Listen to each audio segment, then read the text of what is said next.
आज जब पूरी दुनिया ही मादा परस्ती की जानिब गामजन है और मसनूई तरक्की की एक ऐसी दौड़ जारी है जिसने तमाम तर इंसानी इक़्तिदार को पीछे छोड़ दिया है, और बज़ाहिर आज की तरक्की याफ्ता ममालिक और मुहज़्ज़िब अक़वाम ने इस तरक्की की खातिर जिन तरीक़ों का सहारा लिया है, इन्हें किसी भी लिहाज से मुहज़्ज़िब कहना दुरुस्त नहीं। अगर आप ये जानना चाहते हैं कि आज अमरीका और यूरोप समेत दीगर तरक्की याफ्ता और मुहज़्ज़िब कहलाने वाली अक़वाम ने ये तरक्की किस तरह हासिल की, सोने की चिड़िया कहलाने वाले बर्रे सगीर जहां एक वक्त तक अहले यूरोप तिजारत और मुलाजमत की गरज से आते थे, किस तरह बदहाली का शिकार हुआ और किस तरह एक ही यहूदी खानदान ने पूरी दुनिया में लूट खसूट का बाजार गर्म कर रखा है, तो वीडियो को आखिर तक देखें। वीडियो पसंद आए तो लाइक और शेयर करें और चैनल को सब्सक्राइब करना ना भूलें।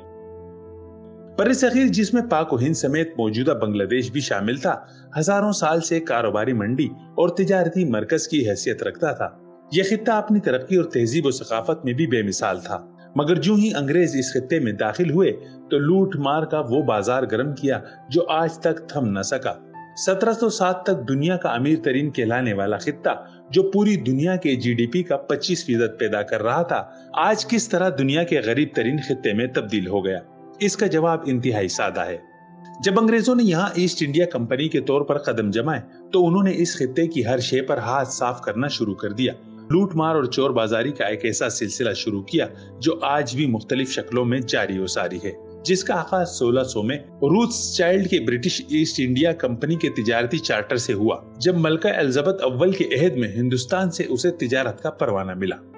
ब्रिटिश ईस्ट इंडिया कंपनी ने तिजारती काफिलों की आड़ में बहरी कज़ाक़ बर्रे सगीर भेजना शुरू किए और 1613 से 1662 तक सूरत, चेन्नई, मुंबई, कोलकाता और मद्रास समेत अहम तिजारती मराकिज में अपने मुसल्लह किले तामीर किए। 1689 में कंपनी ने बाकायदा हिंदुस्तान में तसल्लुत कायम करना शुरू किया। 1708 में नॉर्थन मेरेस रोथस्चाइल्ड ने बरतानवी खजाने को 32 लाख पाउंड कर्ज देकर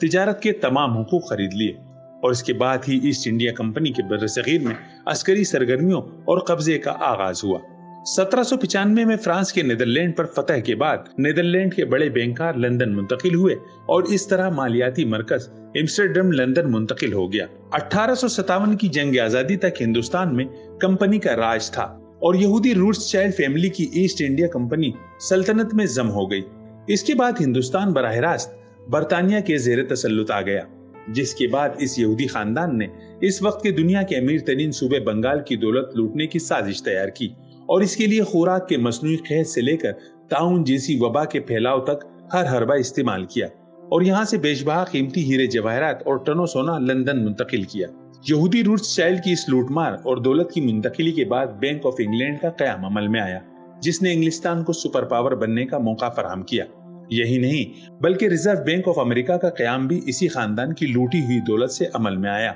जिसके बलबूते पर आज असलहे की तिजारत और दुनिया भर में जंगों के फैलाव का जिम्मेदार अमेरिका खुद को सुपर पावर कहलाता है। इसी खानदान ने आलमी बैंक और IMF जैसे इदारों की बुनियाद भी रखी और साथ ही बरतानवी और यूरोपीय शाही खानदानों से रिश्ते इस्तेवार किए। दौर जदीद का यूरोप और अमेरिका दर हकीकत इसी खानदान का गुलाम और कठपुतली है। इसी यहूदी खानदान ने आज भी आलमी बैंक और IMF जैसे लुटेरे इदारों के जरिए पाकिस्तान और तीसरी दुनिया के करप्ट हुक्मरानों से साजबाज करके सूदी कर्जों की अदायगी के बाद इन ममालिक पर अपना हकीकी तसल्लुत जमा रखा है। टैक्सों की भरमार से मईशतों की तबाही, पेट्रोल और दीगर यूटिलिटी अशिया के निर्खों में इजाफे से महंगाई और बेरोजगारी का एक तूफान बर्पा कर रखा है, जिसका मकसद मईशतों को तबाह बर्बाद करके इन ममालिक को मगरिब का गुलाम बनाए रखना है। इन ममालिक में अपने असर और रसूख से हुक्मरानों को इख्तियार सौंपने तक का इख्तियार भी इन्हीं के पास है, जिसके बाइस ये ममालिक तरक्की की राह से कोसों दूर हैं और आज भी ईस्ट इंडिया कंपनी के मालिक यहूदी खानदान रोथस्चाइल्ड की जानिब से लूट मार का सिलसिला जारी है।